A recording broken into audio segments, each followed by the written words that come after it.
Hər şey 1970-ci illərin sonundakı müstəqillik və həmrəylik fikirlərindən yarandı.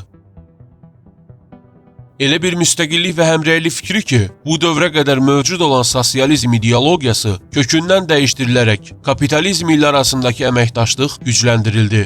Dünyaya ciddi təsir edəcək və onu istiqamətləndirəcək süper güc küllərindən dirçəldi. Bu süper güc Çin Xalq Respublikası idi.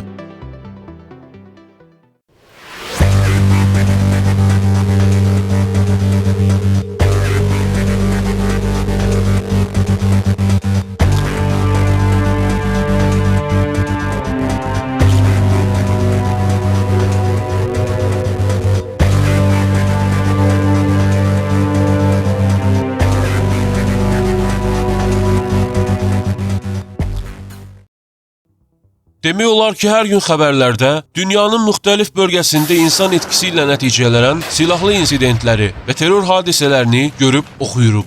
Texnologiyanın da inkişafı ilə bu yaşanan hadisələr hər gün artmağa, sərhəd tanımamağa və demək olar ki, bütün dünyaya bir xəstəlik kimi yayılmağa başlayıb. Təbii ki, bəzi dövlətlər bu xəstəliyin qarşısını alacaq gücə və qüdrətə sahibdir. Ancaq bunun təməllərində ciddi bir sərmayə, iqtisadi potensial, digər dövlətlərin işinə birbaşa qarışmama və beynəlxalq neytrallıq mövqeyi dayanır. Soyuq müharibədən sonra bütün qeyd edilən keyfiyyətlər hər nə qədər ABŞ siyasətində olsa da, ABŞ-ın digər dövlətlərin işinə birbaşa qarışması və beynəlxalq neytrallıq göstərməməsi ona qarşı ciddi bir müxalifəti formalaşdırdı. Bu prosesdə Rusiya, Avropa İttifaqı, Çin kimi yeni qütblər yarandı və ABŞ-ın beynəlxalq təsiri azaldılmağa başlandı.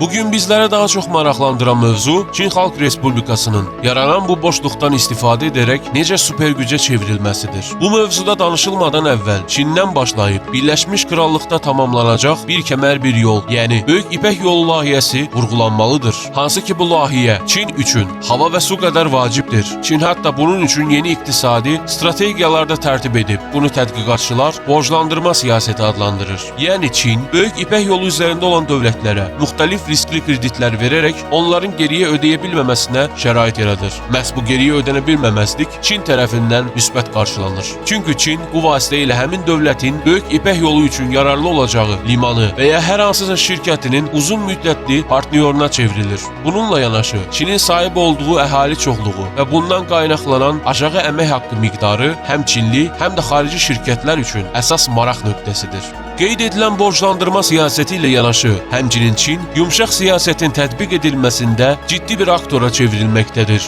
Uzun dövrlərdir ki, Amerikan filmləri bütün dünya üçün bir örnək rol vəzifəsi daşımaqdadır. Bu filmləri izləyən hər bir qeyri-Amerikan vətəndaş Amerikalı olmağa və öz sahib olduğu mədəni mental keyfiyyətləri tərk etməyə çalışır. Bunun nəticəsində uğur qazanan Amerikan filmləri yumşaq siyasətdəki rolu ilə izləyicisi olan dövlətlərdə müxtəlif inqilablara, iqtisadi, sosial və mədəni sahədə bir çox dəyişikliklərə səbəb olur və ABŞ yumşaq siyasəti vasitəsilə dövlətləri özündən asılı salmağı bacarır.